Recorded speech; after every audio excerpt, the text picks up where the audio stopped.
A case of incest murder and leaves two people dead here in Connecticut. It's the truly shocking story of incest and betrayal that's been rocking headlines on dailymail.com. May kasabihan na mas matimbang ang dugo at laman. Kadalasan na ang ama ay ang nagtatanggol sa kanyang buong pamilya. Ngunit iba ang kinahantungan ng kwentong ito na talaga namang tatatak sa kahit sino. Nang ang iba-ampong anak ay nagnais na bumalik sa kanyang tunay na mga magulang, ay wala itong kaalam-alam na ito pala ay ang pinakamalaking pagkakamali na kanyang gagawin sa buhay niya. Ang kwentong ito ay isa sa pinakanakababagabag na kwento na mailalahad ko sa inyo, mga katinagalog ko.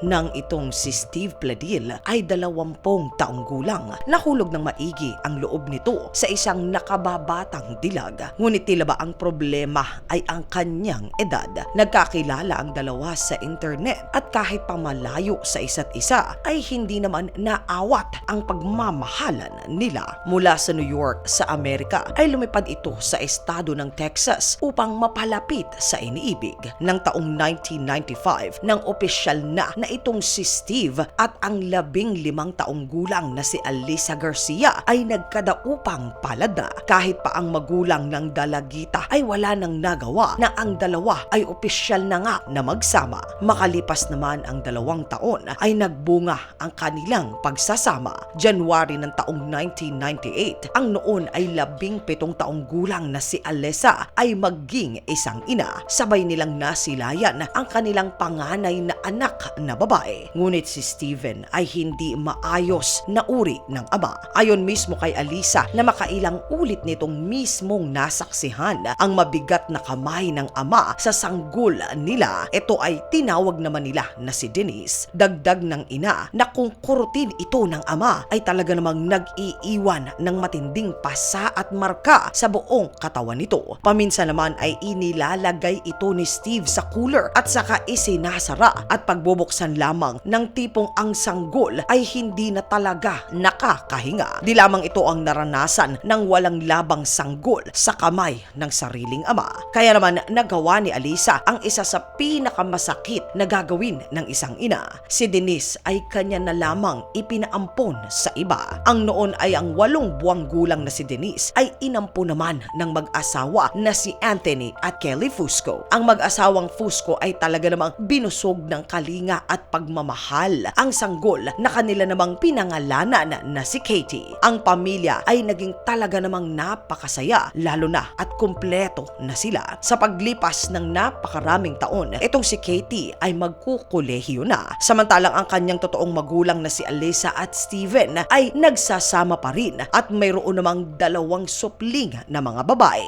Mas mature na daw sila dahil may mas edad na. Ngunit ang pagsasama nila ayon kay Alyssa ay hindi pa rin naman naging tahimik o masaya. Ayon mismo kay Alyssa, iba talaga ang ugali at asal nitong asawa. Mabigat ang kamay nito at palagi ang nagwawala sa oras na hindi nito makuha ang kanyang gusto. Matindi ito kung uminit ang ulo. Walang nakaalam kung ano ba talaga ang iniisip nito at maaaring magawa nito. Wala pa rin itong kahit na anong permanente na trabaho. Kaya naman ang ina ang mag-isa na nagtataguyod ng kanilang pamilya. Isang araw, isang mensahe ang natanggap ng mag-asawa na si Steven at si Alyssa. Ito ay mula sa panganay na anak na ipinampo nila na noon ay 18 taong gulang na. At dahil nakita na ni Katie ang totoong mga magulang, imbis na sa kolehiyo ay tumira ito kasama ng kanyang mga totoong mga magulang. Labag man sa kalooban ng mga nag-ampon sa kanya, wala silang magawa. Si Katie ay nasa hustong gulang na para magdesisyon para sa sarili niya. Ngunit tila ba ang asal nitong si Steven ay nag-iiba? Ito ay sa tuwing nakakasalamuhan nito ang anak na si Katie. Napansin ng mag-asawa na tila ba si Steven ay nais na magmukhang mas bata. Inahit nito ang balbas at bumili ng mga bagong mga damit dahil sa kakaibang kinikilos na napapansin. Minabuti ng inang si Alyssa na sabihin sa anak na si Katie ang totoong dahilan bakit siya ay kinakailangan na ipaampon at lumalayo sa kanila. Ito ay dahil nga sa pang-aabuso na tinamo niya mula sa sariling ama.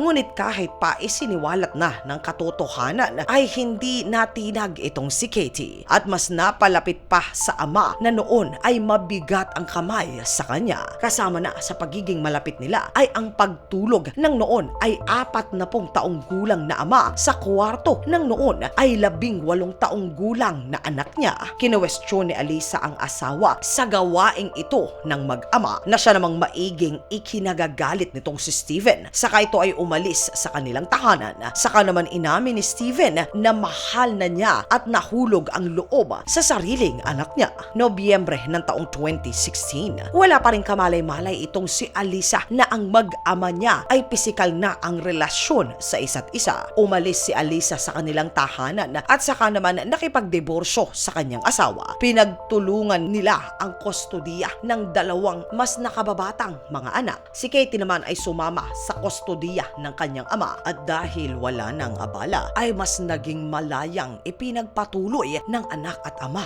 ang kanilang pisikal na relasyon. Umabot pa ang 1 taon bago napagtanto nitong si Alisa ang totoong kaganapan sa kanyang mag-ama. Lahat ito ay nasiwalat nang mabasa ni Alisa ang diary ng 11 taong gulang nitong anak. Doon nakasaad ang detalyadong kaganapan sa tahanan na kanyang tinitirahan. Kasama na ang impormasyon na si Katie ay nagdadalang tao at ang ama nito ay ang sariling ama ng dinadala niya. Ayon sa 11 taong gulang, ang ama nito ay tinatawag niya na isang demonyo. Narinig din nito na ang mag-ama ay umaasta na talaga namang totoong mag-asawa. Sa pagkabigla, tila ba ang inang si Alisa sa una ay natulala. Kalauna naman ay nagsisisigaw ito at ayon mismo sa kanya na tila ba siya ay masusuka. Saka nito tinawagan ang dating mister at kinumpronta sa masalimuot na nalaman niya. Ang tanging sagot na nakuha ni Alisa ay, akala ko ba alam mo na nagmamahalan kami? Sumagot si Alisa na papaano mong nagawa ito sa sariling dugo at laman mo. Saka tumawag ito sa kapulisan upang tangkang isalba ang anak na si Katie. Ngunit kahit ang otoridad ay walang nagawa at ang relasyon ng mag-ama ay nagpatuloy pa. Ika-20 ng July, nagdesisyon ang mag-ama na talaga namang di mapipigilan ang pagmamahalan nilang dalawa. Kaya naman pumunta sila sa estado ng Maryland at doon nagpakasal. Upang maiwasan ang komplikasyon, nagsinungaling ang dalawa na silang dalawa ay mag-ama. Kasama sa litrato makikita ang magulang na nag-ampon kay Katie na tila ba sinuportahan pa sila. Kalaunan ayon sa magulang na nag-ampon kay Katie, nayaon lamang ang maaari nilang gawin para sa kanilang anak-anakan na si Katie. Ito ay ang tabihan ito at suportahan. Makalipas lamang ang ilang buwan ng ika-1 ng Setyembre taong 2017, isinilang ni Katie ang anak na pinangalanan niya na si Bennett. Ngunit ang saya ng bagong pamilya ay hindi nagtagal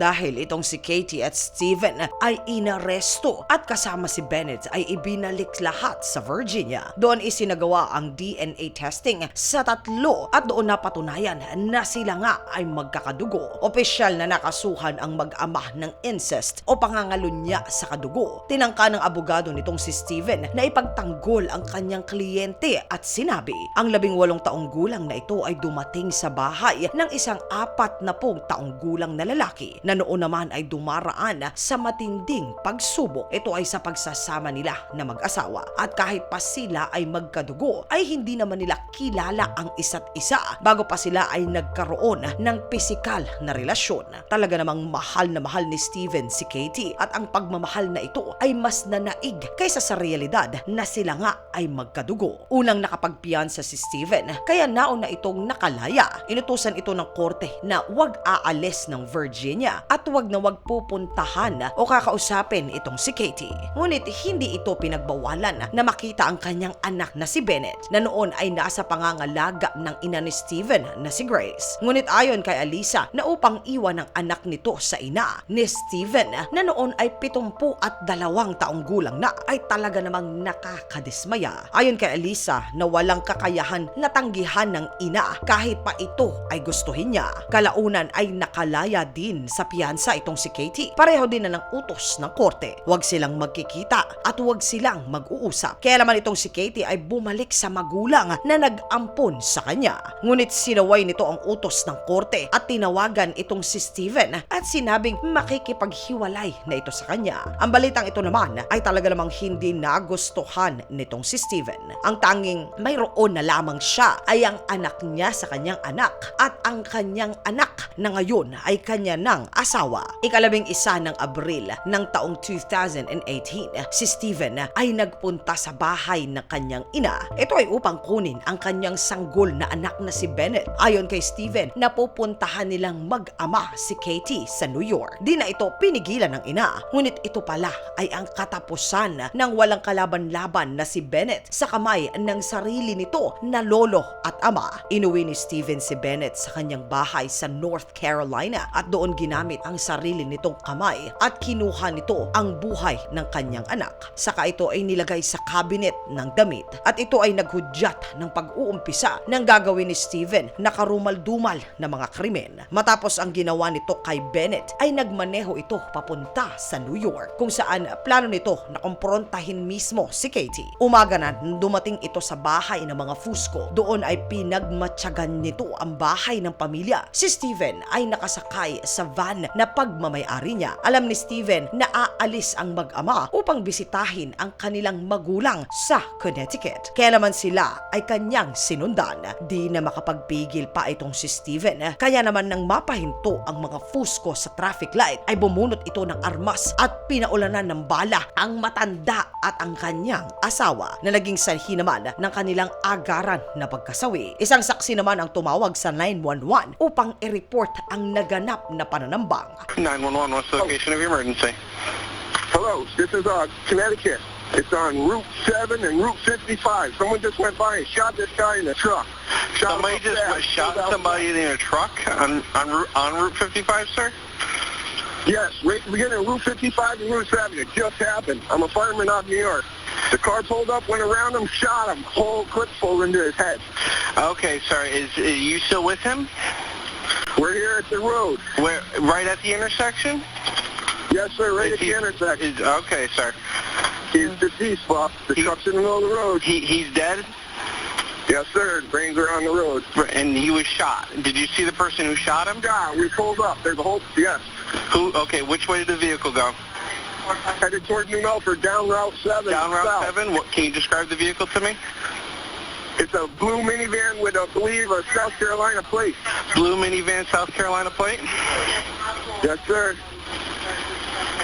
A light blue minivan. Okay, sir, just stay on the line with... Ngunit di pa nagtatagal, isang tawag na naman ang natanggap ng 911. Sa pagkakataong ito ay galing naman ito sa ina ni Steven na si Grace. His wife, he killed her father, and I can't even believe this is happening. He left the baby dead when he left. He killed his baby, and he's in the house. Okay, you said that he told you he killed his baby.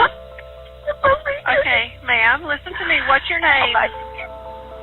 Ayon sa nag-aalalang ina, ikinumpisal sa kanya na kanyang mismong anak ang ginawa nito sa kanyang anak na si Bennett at maging sa mga Fusco. Kasama na ang pagpaslang nito kay Katie at sa kanyang ama. 5 milya mula sa pinangyarihan ng pananambang, nakita ang sasakyan ni Steven. Ngunit ito ay wala na sa kondisyon upang ito pa ay arestuhin. Ito ay dahil pinatamaan nito ang sarili sa ulo at saka sa sasakyan nito nakalungay-ngay ang katawan at nakaupo pa sa umaandar nito na sasakyan. Ayon sa ina ni Alyssa na tila ba napakahirap tanggapin na ang nangyari sa kanyang pamilya. Kay Katie, sa amang nagpalaki dito at sa anak mismo nito, tila ba parang magugunaw ang mundo ko ayon sa kanya. Pero dagdag ni Alyssa, hindi na niya kailangan laging lumingon sa likuran kung si Steven ba ay kasunod niya. Sana ay matahimik na ang lahat pagkatapos nito. Mga Katinagalog, maraming salamat po sa pagsama ninyo sa segment natin sa araw na ito.